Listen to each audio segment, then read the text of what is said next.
पिछले ओटीसी में जैसा मैंने कहा, एक अटकल लगी कि राहुल गांधी की एक सीक्रेट मीटिंग हुई व्हाइट हाउस में डॉन लू साहब से, जो कि असिस्टेंट सेक्रेटरी ऑफ स्टेट हैं साउथ एशिया की। ये मीटिंग हुई नहीं हुई, ये अटकलें लगती रहीं, और अटकलों के बाजार के गर्म होने के बीच में जबरदस्त अटैक शुरू हो गए राहुल गांधी के ऊपर। कहां से? जाने पहचाने सोर्सेस से। सबसे पहले तो हमारे खुद फॉरेन मिनिस्टर साहब, उन्होंने खुद उल्टे सीधे टेढ़े बयान देने शुरू कर दिए, जिसके लिए वो अच्छी तरह पहचाने जाते हैं। उन्होंने कहा कि वो अपने आप को रोक नहीं पाते, जब भी वो बाहर जाते हैं राहुल गांधी तो कुछ ना कुछ जहरीली बात हिंदुस्तान के खिलाफ कर देते हैं। हिंदुस्तान के खिलाफ प्रोपेगेंडा करने से कुछ उनके अंदर खराबी है, वो बाज नहीं आती। बहुत ही खराब कमेंट है ये, एक विदेश मंत्री को बिल्कुल शोभा नहीं देता, वो भी एक ऐसे व्यक्ति के बारे में जिसको पूरे हृदय के साथ बाहें खोलकर अमेरिका झप्पियां पा रहा है, उस हिसाब से अपने आलिंगन में ले रहा है। आप भारत की छवि खराब कर रहे हैं जयशंकर साहब, और हमेशा करते रहे। मुझे आश्चर्य होता है कि इस शख्स को अभी तक अपने पद पर क्यों रखा जा रहा है। He has so many times given such pathetic comments। और उनके साथ साथ और भी कई सारे जो बीजेपी के कुछ फॉर्मर मिनिस्टर्स, कुछ अब के मिनिस्टर्स, कुछ एमपी, वो भी शुरू हो गए राहुल गांधी के से सवाल पूछने के लिए, उनके कान खींचने के लिए, पता नहीं क्या क्या चीजें शुरू हो गई, अटैक शुरू हो गए। ये सब चलता रहा। इस दरमियान ये सब हुआ क्यों, ये भी समझना जरूरी है कि एक महिला है Seema Sirohi, she is a senior correspondent, senior journalist. उनका एक आर्टिकल निकला इकोनॉमिक टाइम्स से, उससे ये बातें ज्यादा उठनी शुरू हुई। और बरखा दत्त ने अपने एक प्रोग्राम के इंटरव्यू में, लंबा इंटरव्यू उनसे भी किया, मतलब 4-5 लोगों से बात की थी बरखा दत्त ने, और सबसे पहले सीमा सिरोही से की उनके आर्टिकल के बारे में। लेकिन फिर एक इंटरव्यू हुआ एक साहब हैं प्रवीण चक्रवर्ती साहब से। He is the head of Congress parties data analytics department. उन्होंने अनइक्विवोकली, बिना लाग लपेट के सीधा जवाब दिया, कंफर्म किया कि राहुल गांधी व्हाइट हाउस नहीं गए। अब जिस तरह से मैं भी इस बात को कह रहा हूं, इसका मतलब ये नहीं है कि व्हाइट हाउस जाना, अगर गए भी होते तो कोई गलत बात होती। बिल्कुल गलत बात नहीं होती, लोग मिलते हैं। ये बात एक बहुत इंपॉर्टेंट दूसरे जर्नलिस्ट ने भी कही बात। ये सिलसिला अक्सर जो एम्बेसीज है वो करती हैं, और खुद सीमा सिरोही ने बरखा को भी बताया कि ये अक्सर एम्बेसीज जो है बुलाती हैं लीडर्स को दूसरे कंट्रीज के। सबसे बड़ी बात यह है कि राहुल ने विदेश की धरती पर अपने देश की छवि को जरा भी नीचे नहीं होने दिया, बल्कि एक बहुत ही इंपॉर्टेंट चीज नोट करने वाली यह है कि उन्होंने एक तरह से अपनी गवर्नमेंट के पक्ष में एक बात बोली। जब उनसे यूक्रेन के बारे में सवाल किया गया तो उन्होंने कहा कि मैं अपने देश की जो पॉलिसी है हमारी यूक्रेन के बारे में, उसका समर्थन करता हूँ। हमारे रूस से ताल्लुक रहे हैं, वो हमारा बहुत लंबे वक्त से दोस्त रहा है, हम उसे नजरअंदाज नहीं कर सकते। ये बड़ी गंभीरता वाली बात थी, और जिम्मेदारी की बात थी, और हिम्मत की बात थी।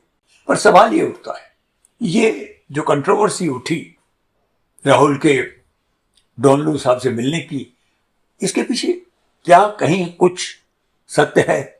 Even if it was a meeting under rats, और ये मीटिंग अगर व्हाइट हाउस में ना भी हुई हो तो क्या तथ्य क्या? एक तो सबसे पहली बात ये भी कहना जरूरी है, सबसे पहले जयशंकर साहब को, हमारे फॉरेन मिनिस्टर साहब को खुद शर्म महसूस करनी चाहिए कि उनके जो हमारी फॉरेन में भी जो हमारी इंटेलिजेंस सर्विसेज होती हैं वो क्या कर रही थी। वो ये कह भी कैसे सकते, उन्हें तो मालूम होना चाहिए मिले थे या नहीं मिले थे। लेकिन let's come back to the crux is this: was there any such meeting with senior authorities of the government? Yes, मैं समझता हूं ये संभव है, और शायद ये हुआ होगा। कहाँ हुआ होगा?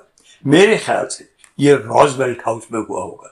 रॉजवेल्ट हाउस जो अमेरिका के राष्ट्रपति होते थे, राष्ट्रपति रूजवेल्ट, उनका घर है।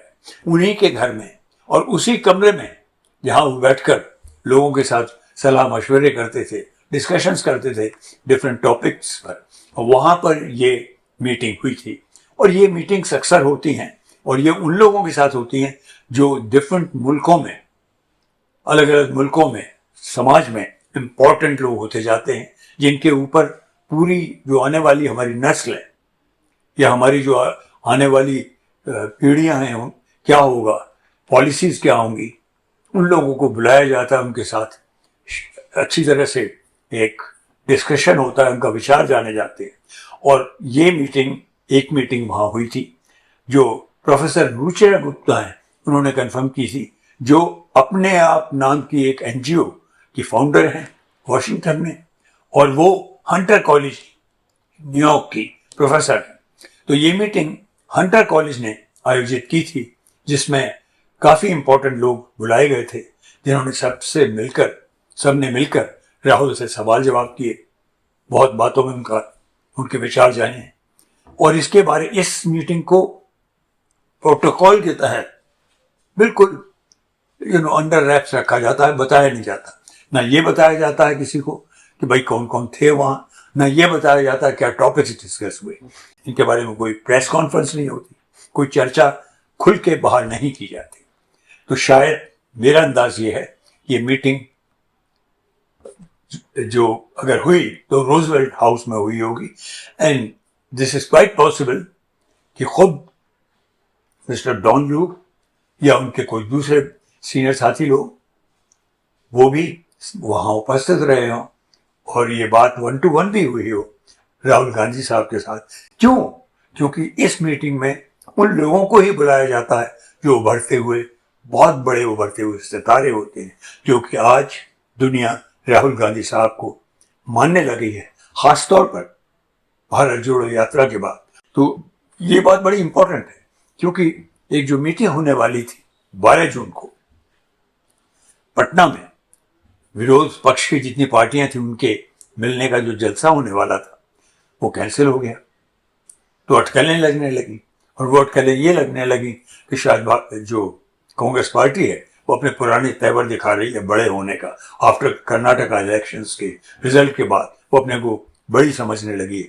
ये सब फैलाई हुई बातें होती हैं मीडिया में बहुत होशियारी के साथ, पर फिर एकदम बात सामने आई कि वो 23 जून की मीटिंग कर दी गई है, क्योंकि उसमें ज़रूरी था कि सिर्फ खड़गे साहब ही ना हो, राहुल गांधी की भी उपस्थिति जरूरी है।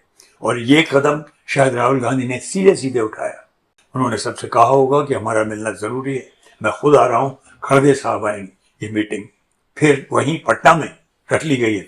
ये है नया राहुल, वो किसी से छिपा नहीं है, पर यह भी जरूरी नहीं है कि वो हर चीज सबसे बताता फिरे। शायद मैं भी यही करता। आज का ये ऑफ द कप थोड़ा लंबा हो गया, पर ये बातें बड़ी जरूरी थी। कभी कभी ना बोलने से भी बहुत उलझने बन पड़ जाती हैं, और जब बोलते हैं तो काफी फायदा होता है। ये आज का हमारा ऑफ द कप यहीं समाप्त करता हूं। आपसे रिक्वेस्ट करूंगा कि please subscribe to our channel, subscribe करें, अपने दोस्तों से शेयर करें और अपने कमेंट्स से हमें लाभान्वित करें। आज इतना है।